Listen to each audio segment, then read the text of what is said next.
बड़ी बात है कि हम लोग जो है व्यक्त करते हैं कि वो सदियों सदियों जिंदा रहेंगे, सदियों सदियों जिंदा रहेंगे गांधी जी, और गांधी जी की आत्मा को शांति मिले और गांधी जी सदियों सदियों जिंदा रहेंगे। और जो लोग ये कह रहे हैं, वास्तव में जो घटना घटी वो यहाँ की जनता को झकझोर दिया था। भारत की जनता बहुत आहत थी उस समय, लेकिन चार भाई होते हैं, चारों का दिमाग एक जैसा नहीं होता, विचार एक जैसा। लेकिन गांधी के हत्यारे को समर्थन देना ये आप सही मानते हैं? नहीं, जिसको सदन ने आतंकवादी मान लिया, जिसको मुजरिम माना है, पूरा विश्व, पूरा दुनिया उनको कहीं ना कहीं पूरा विश्व मानता है, पूरा विश्व मानता है। गांधी जी अहिंसा के पुजारी थे और नाथूराम गोडसे जी ने जो काम किया था वो बहुत ही गलत था, बहुत ही निंदनीय था, लेकिन गांधी जी का बड़ा दिल था कि उन्होंने उन्हें माफ़ भी किया। तो ये बातें हैं, गांधी जी जो है अहिंसा के पुजारी थे, पूरा विश्व मान लिया है और देश अहिंसा से ही चलेगा। अगर हिंसा होने लगेगी तो कोई नहीं बचेगा यहाँ, एक दूसरे को। यही बात तो गांधी जी ने कहा था कि अगर आँख के बदले में आँख तो पूरी दुनिया अंधी हो जाएगी। हाँ, कहा था, सही बात कहा था। तो गांधी दर्शन पे ही तो भारतवर्ष चल रहा है, गांधी दर्शन पर ही भारतवर्ष चल रहा है। लेकिन आज कुछ लोगों को हम देख रहे हैं कि वो गांधी जी के मुखालफत में लिख रहे हैं और उनके हत्यारे गोडसे के समर्थन में लंबी लंबी लेख लिख रहे हैं। उनको कहीं माना जा रहा है कि गांधी जी अगर चाहते तो भगत सिंह की फांसी नहीं होती। देखिए, तरह तरह के आरोप, उस समय की परिस्थितियां क्या थी और इस समय की परिस्थितियां क्या है, उस पर भी गौर करना चाहिए।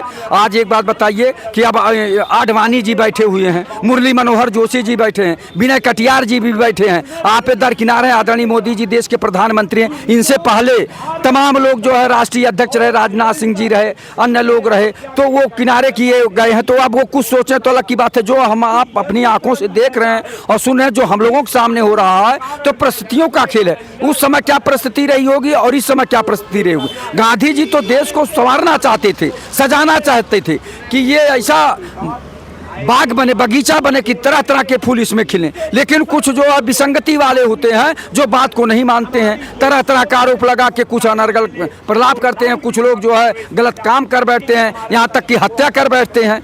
तो वही हुआ गांधी जी के साथ। और गांधी जी का दर्शन बहुत अच्छा था।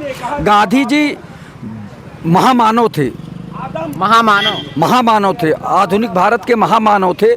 उन्हें अगर दूसरे रूप में लिया जाए तो ईश्वर का रूप थे गांधी जी, ईश्वर का रूप थे।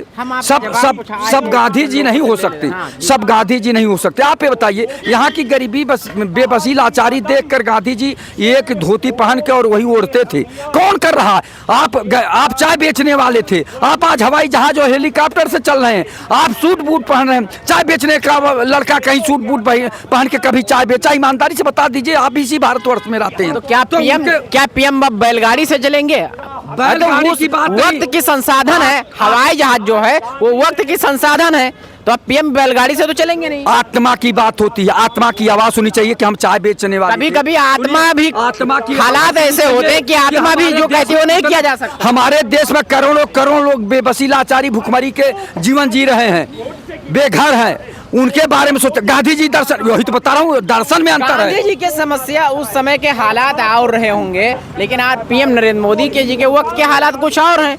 अब वो चाहकर भी बैलगाड़ी से नहीं चल सकते ना, लेकिन सुधार तो ला सकते हैं। हम ये नहीं कह रहे हैं कि चलें। वो उन्होंने कहा था कि हवाई चप्पल वाला हवाई जहाज से चलेगा, कहते हैं हवाई चप्पल वाले हवाई जहाज से चले। गांधी जी की बात कर रहा हूँ कि एक घर में गए, सुनिए, उस समय जब कस्तूरबा जी को एक घर में लेके गए तो वहाँ दो पूछे कितनी महिलाएं, उन्होंने कस्तूरबा जी घर के अंदर गई कहीं दो, तो एक आई बड़े मुश्किल से 10-5 मिनट बाद, तो दूसरी नहीं आई। तो उन्होंने कहा क्यों दूसरी नहीं आई? तो कस्तूरबा जी फिर घर में गई, तो वही साड़ी बदल के दूसरी महिला जब आई तो उनकी आत्मा करा गई कि हमारे देश में ये मजबूरी है, ये गरीबी बेबसी है कि सब फटा हुआ नंगा बदन था, कपड़े में चिथड़ों में थी, तो वो कपड़ा पहन के आई।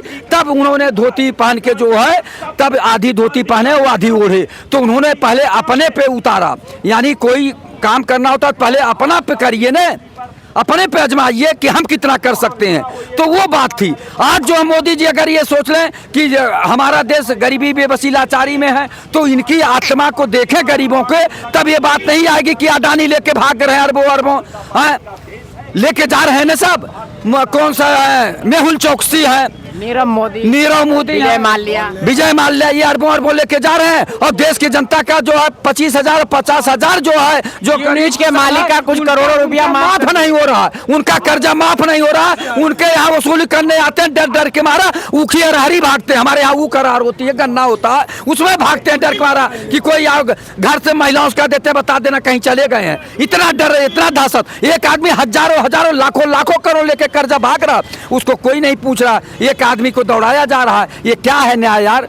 आप कहते हैं कि हम ये हैं वो हैं। ईमानदारी से देश के प्रधानमंत्री जी को देश की जनता की सेवा करनी चाहिए और जितना धन है जनता में बंटवारा कर देना चाहिए कि ये भी आपका हक है। क्यों नहीं करते हो? आप तो ईमानदार हैं, आप तो नैतिकता के बल पे हैं। अब तक तो मान लीजिए आप कहते थे बेईमान थे, ऐसा था वैसा था, ये लोग उस तरह। आप तो नैतिकता के बल पे आए हैं और नैतिक सरकार चला रहे हैं, तो क्यों नहीं भ्रष्टाचार देश से समाप्त करते हैं? आप एक तरफ भ्रष्टाचार समाप्त करने की बात करते हैं और एक तरफ महाराष्ट्र में जिसके ऊपर भ्रष्टाचार लगाए हैं उसको उप मुख्यमंत्री तक बनाते हैं। उनका स्थान जेल में होना चाहिए था कि उप मुख्यमंत्री बनाना चाहिए था? उनकी संपत्ति जब्त करना चाहिए था कि उप मुख्यमंत्री बनाना चाहिए? ऐसे पश्चिम बंगाल में, वैसे जो मध्य प्रदेश में जहां चुनाव हो रहा, वहां के नेताओं को आपने अपने गले लगाया है। क्या है?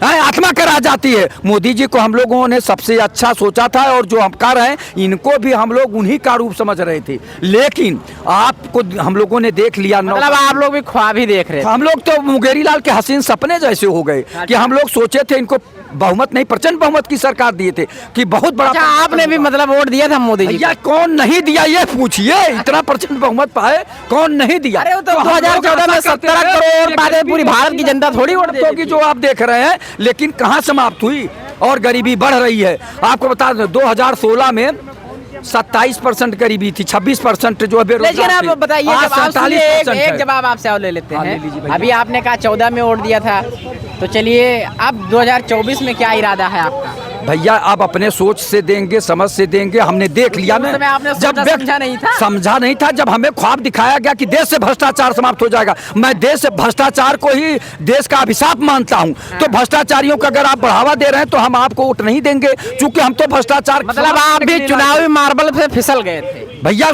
जो उन्होंने कहा, आप ये बताइए, किसी को बार बार, वो भी साधारण नेता नहीं, देश के प्रधानमंत्री बनने वाले हम लोगों से कहे थे, वो बोले थे कि देश से भ्रष्टाचार समाप्त करूंगा, बेरोजगारी समाप्त करूंगा, समय विदेशों से काला धन वापस लाऊंगा। उस पर कोई काम नहीं किया, इसलिए बदल रहे हैं।